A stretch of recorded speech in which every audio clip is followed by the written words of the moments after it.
अवामी league के तलबा wing Bangladeshi छात्रा लीग ने एहतजाज करने वाले तलबा से तसादुम का रास्ता इख्तियार कर लिया तो उसी वक्त ये वाज़ेह हो गया था कि इस एहतजाज के मुहर्रिकात इस कशमकश से जा मिलते हैं कि जो कि बांग्लादेश के क़याम ही से शुरू हो गई थी और अब शेख हसीना के अमली तौर पर यक जमाती इक़्तिदार में अपने असल चेहरे के साथ वाज़ेह तौर पर दिखाई दे रही है। दरअसल बांग्लादेश में 1 करोड़ 80 लाख से ज़ायद तलबा नौकरियों के लिए जूतियाँ चटखाते फिर रहे हैं। बांग्लादेश की सबसे बड़ी सनत गारमेंट्स इन तलबा के लिए मुलाजमतें पैदा करने से कासिर है और वो जज्बात जो दबक रहे थे अब जलते नज़र आ रहे हैं। मगर बांग्लादेश में उबलते जज्बात को सिर्फ इस हद तक महदूद नुक्ते नज़र से देखना कि ये सिर्फ तलबा को मुलाजमतों की अदम दस्तयाबी तक महदूद है दुरुस्त ना होगा। इस सूरत हाल के क़याम की बुनियादी वजह माशरे में मौजूद इम्तियाजी निज़ाम है और इस निज़ाम से सकूत ढाका के वक्त से लेकर आज तक एक मखसूस ग्रोह फ़ायदेमंद हो रहा है। इसके साथ साथ सकूत ढाका के बाद ही ये एहसास पनपने लगा था कि बंगाल दरहकीकत इंडिया के अनदेखे तसल्लुत में आ गया है।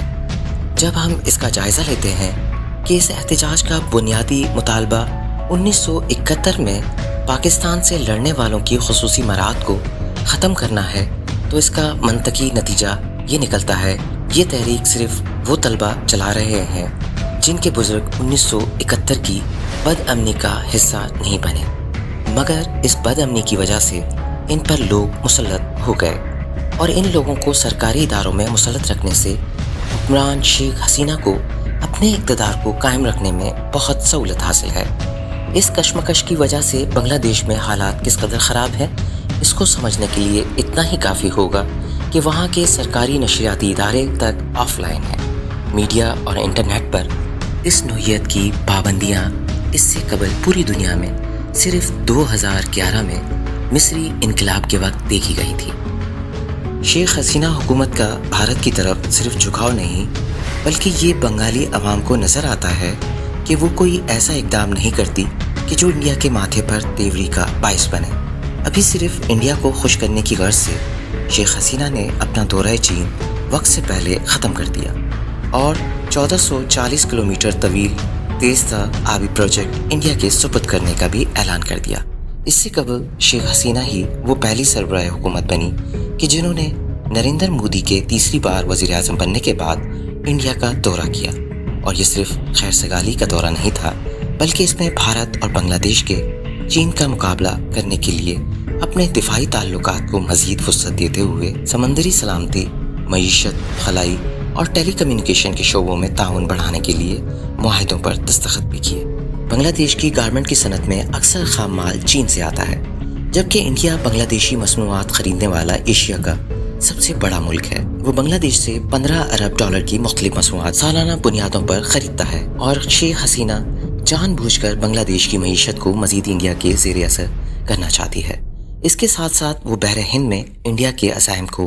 पूरा करने के लिए इसकी मदद भी कर रही है। ये बिल्कुल वाज़ेह है कि बहर हिंद में इंडिया के अज़ाइम चीन की बहर हिंद पॉलिसी का मुकाबला करने की गर्ज से है। अफ्रीका के मशरकी साहिलों से लेकर ऑस्ट्रेलिया तक इसका हिस्सा है। इंडिया ने बहर हिंद में अपनी सफ़बंदी करते हुए कोलंबो सिक्योरिटी कनक्लू मुआहिदे में अपने समेत श्रीलंका, मालदीव, मॉरिशस को शामिल कर रखा था, मगर अब बांग्लादेश भी इसका मुस्तकिल मेंबर बन गया है। इस तंजीम का बुनियादी मकसद बहर हिंद में इंडिया के मफादात के तहत सलामती और इस्तेहकाम को बरकरार रखना है। बहर हिंद में चीनी असर नफूस का मुकाबला करना है। अगर हम गुज़िश्ता 2-3 माह के बांग्लादेशी इक़दामात का मुताला करें तो हमें ये वाज़ेह तौर पर नज़र आ जाएगा